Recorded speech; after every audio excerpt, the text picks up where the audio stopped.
Everyone, this is Aashima Gupta. I'm founder of Sourcing Acumen, an AI native procurement platform. One of the goals of Procurement Leadership Discussion is to bring leaders with diverse experience and background, and I'm very excited to welcome Cynthia O'Dell today. Cynthia, thank you so much for joining us. Thank you, Aashima. I'm excited to be here. No, likewise. So, Cynthia, what makes your experience truly unique is that you have been on the other side of the table and you understand while working with business units before moving into the procurement leadership role that how business leaders think, what they expect from procurement, and what. So, would love to start with your own journey. How working on the business side shaped the way you led procurement? Yeah, I came into procurement through a non-traditional path.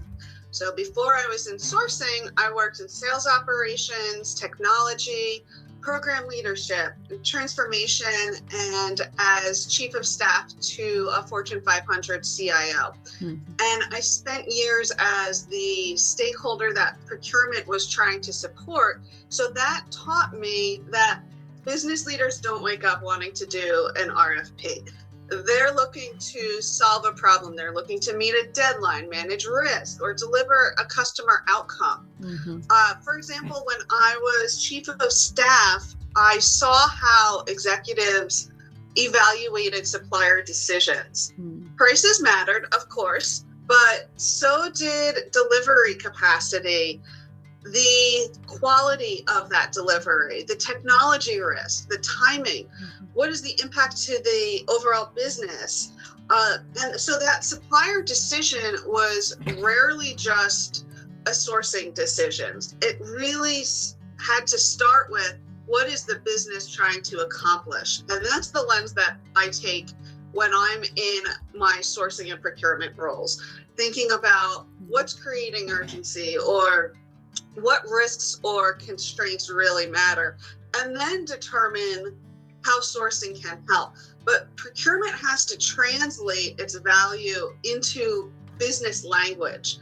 We have to be able to speak speed and resilience and capacity, risk and overall outcomes. And that's how procurement becomes a trusted partner, when it understands the problem before prescribing the process. Yeah. I totally agree with you. I think it's always beyond just a pricing discussion, and we keep talking about that, right? And just few days back, I was recording a session about award scenario optimization, and there also, like, it's a point that how do you incorporate the business perspective, how well you collaborate with the stakeholders, and bring, as you said, capacity into the situation or like the innovation into the situation, and then thoroughly evaluate everything out, right? So Absolutely. And that starts with building relationships with the stakeholders, sitting with them, asking what's important, asking what the constraints are, and where sourcing can support that. leading to the next question is, where do you see that sourcing creates value beyond savings, right? Just as we are discussing, it's not all about only pricing decisions, so sourcing has to create value beyond savings. And how can help procurement help business make better supplier decision earlier? Yeah, absolutely. Savings do matter. And I think every sourcing and procurement professional will agree that with that, but that's only one dimension of value. Procurement can also drive faster execution, better reduce the risk to the organization, better manage the supplier capacity and the commercial flexibility. Sourcing can ensure that suppliers are driving innovation and building simpler operating models to work within. And often the best opportunity is before the formal sourcing event even begins, because that's where procurement can bring to the table market intelligence, and they can challenge assumptions with those stakeholders. They can talk about alternatives and help identify some and really understand what the demand is and shape it, working with their business partners. One of the most important areas that I've seen sourcing can help is to help the business avoid becoming committed to one supplier too early and really opening up options to give to the business so that there's alternatives and the sourcing and business partners can shape the path forward. So procurement is really at its best when it helps the business make the better decisions and make them earlier. And that's really where procurement is going to be that strategic value add. Yeah. I love your point around the finding the alternatives and doing enough market search. So we used to do RFPs, right? When you ask suppliers to provide the alternate offers or expressive offers, it's very hard to just do, all the research by yourself as business and figure out what best options are available. But when you make it part of your sourcing process, you can easily gather from the suppliers themselves that what are the good alternate options. And when suppliers give you those options, they are actually pretty good. They're very meaningful options. So not that you are just going to do all the replacements right away, but that gives you a good direction how to think forward. Yeah, absolutely. And you bring up a great point, which is that partnering with the suppliers as well, is equally important, and seeking to understand what their business model is. And I've been in B2B sales, so I understand that not all suppliers sell the same, and that there's a strategy that suppliers have in terms of assigning their top resources or building capacity, or what's important to them, which KPIs and metrics do they need to go back to their internal teams and have the argument about, and have their own internal negotiations. And really sitting to understand what's driving them will also improve those outcomes that you're speaking about. Wonderful. Moving on. So, one of the common challenge we often see is that procurement is brought in a little bit late. So, sometimes even after the key supplier decisions are already made. So, what has to change for sourcing to be involved earlier? How they can, Yeah. just be part of the process much earlier and can actually drive some meaningful outcome. Yeah, the age-old question, right? I've heard so many sourcing and procurement professionals say, the business needs to engage us early. They just don't engage us early. And that may be true, but we in sourcing need to own part of that problem. And we have to understand, why aren't they coming to us early?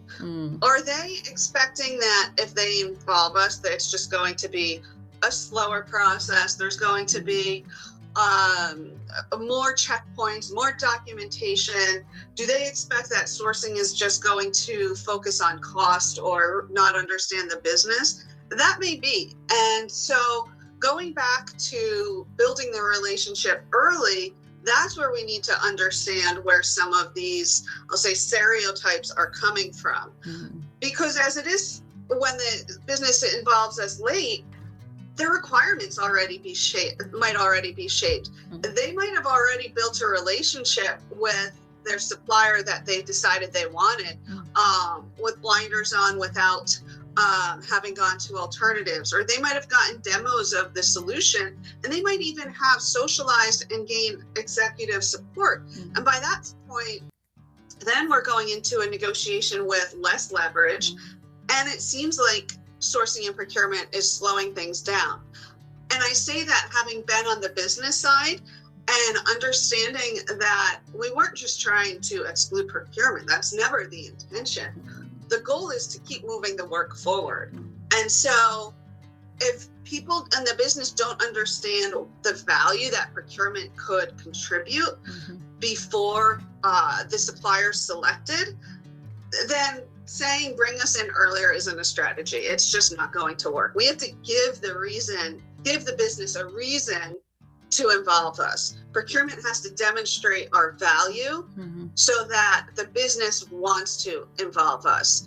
And so that starts with building the relationships outside of sourcing events. That means participating in planning exercises and budgeting, sitting in on staff meetings, understanding roadmaps and transformation, and also making intake simpler when possible, to remove boundaries.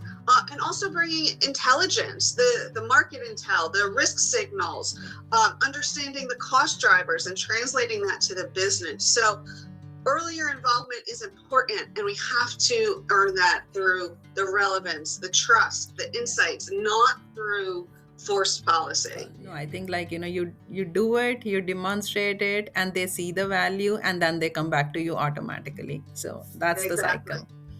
Yeah. And this is my favorite one now, Cynthia, because we keep negotiating extra 2%, 5% in RFPs, but there's a leakage when it comes to implementation. So, what has to happen after the contract is signed to make sure that the negotiated value actually shows up in execution?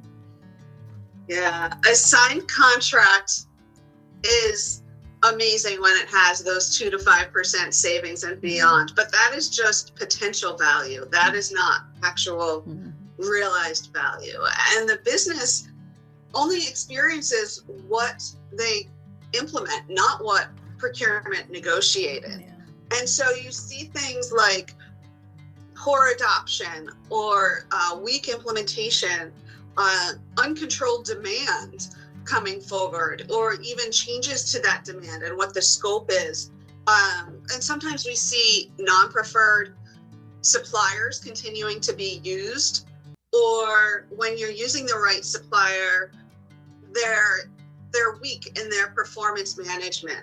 And so there needs to be a clear operating model, a clear system in order to actually reap the benefits that were so difficult to negotiate.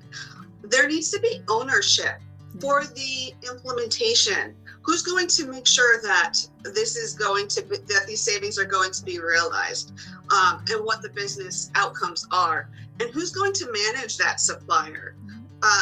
Who's going to be tracking the financial benefit, and what is that cadence, and what is the process? And if something changes, who's going to be helping make decisions, either making the decision or facilitating it across the organization? What's the tracking mechanism? Are there scorecards? Are they quarterly? What KPIs are there? And I've done this in an IT organization, Fortune 500, after a significant rationalization of vendors, where we went to about 1/3 of the vendor base. If teams had continued to use old suppliers or just keep creating exceptions, we would never get the value that we did a year-long transformation to gain. And so my team and I created transition plans and stakeholder roles. We created templates and did training. And we were available to make sure that the teams who were using the suppliers knew the right processes to follow, and that their work flowed through those processes in order to have that stakeholder adoption that became critical. And we had checkpoints and governance, and we built dashboards in order to gain those savings. So negotiations can create the opportunity, and they do. In order to get the results, you need governance and execution behind them. Yeah, yeah. One of my favorite example here is MRO. So you spend so much effort in rationalizing the supplier base for MRO, right? There's a very long tail, and then you say that let's go to the strategic suppliers like Granger, Motion, and Fastenal, those suppliers, and you negotiate a discount for the entire category for the key items and everything. But where you fail, or you might fail, is in execution. No policy, no governance, then people are still buying from the local supplier base, small items. It's urgency, it's MRO, so we just need to get the stuff. They may not follow the policy of going always to the bigger supplier or strategic suppliers. I do think technology plays a role as well in such cases. Like now, intake and orchestration is coming up. That will help also a lot in ensuring that whatever you negotiated in the contracts, that flows into a tactical purchasing, like how everything is connected together, and AI comes in. So people don't have to think, do I have a negotiated contract for that, or I need to do a three bid and a buy process. So intake with AI is solving a lot of those problems, but still actually implementing the policy and ensuring that governance is in place plays a bigger role. Otherwise, you negotiate like 5% or you negotiate 10%. If savings cannot be realized in the tactical execution, it's just gone. Yeah, and when you get to a national and local level, that's where it becomes even more important to be close to the business side, to really understand what types of governance and process can you put in place that will uphold in the local markets, especially as you're talking about areas like MRO, because what works on the corporate level may not work on the local level. And so it's important to really understand what those roles of the stakeholders and the suppliers are to drive that accountability. Coming to almost last question. So, can you share an example of transforming a supplier model or sourcing category to create broader business impact? Yeah, absolutely. When I was at Verizon, I led a transformation involving a very fragmented supplier ecosystem where we were reducing the supplier count. But rather, we needed an operating model for the suppliers that kept pace with the business and could help support delivering those business priorities. But every business group had its own supplier relationships and preferences, and some were legitimate business needs or capability needs. Others existed because they were familiar, they'd always been done that way. And so the hardest part was not negotiating with the suppliers, but it was helping to identify with the internal teams between true business requirements and historical preferences. People were concerned that they would lose their flexibility or their control or some of those relationships that were so trusted. And that required a lot of stakeholder involvement and a credible change story. So I evaluated the business demand and the required capabilities, and understood what supplier roles were important, and then built a commercial model centering around the performance and the risk and being able to govern that. Suppliers should be used for which type of work, where the suppliers created value, and how their performance would be governed. But the broader impact was more impactful than that, because it allowed us to strengthen our relationships with those key suppliers and also have clearer accountability of both internal and external roles. And we had less fragmentation, so we were able to do that. And in doing so, it also gave us some greater negotiating leverage and made the operating model more scalable over time. So the value came from redesigning how the enterprise worked with suppliers, not just reducing the vendor count. Yeah. Did you hear any noise after you removed the suppliers, or that was well aligned with the stakeholders and only then you took the decision? Yeah, it was a transition that we did not take lightly. We really worked with the vendors and the stakeholders to understand where there was a best fit. So there was no surprises. It was a very carefully orchestrated transition, and seeking to understand the concerns about transition and building plans so that we were able to care for those needs was really important. And that's how we were able to actually realize the savings that were negotiated throughout the process rather than just have them on paper. Thank you so much for joining us. That brings us to the close of the interview. And it's very, very clear, right? Like procurement can show the greatest value when we have very close alignment with the business. We understand that what are the business risks and we collaborate with them well. So thank you so much for sharing all the perspective. Appreciate your time. Thank you for having me, Aashima.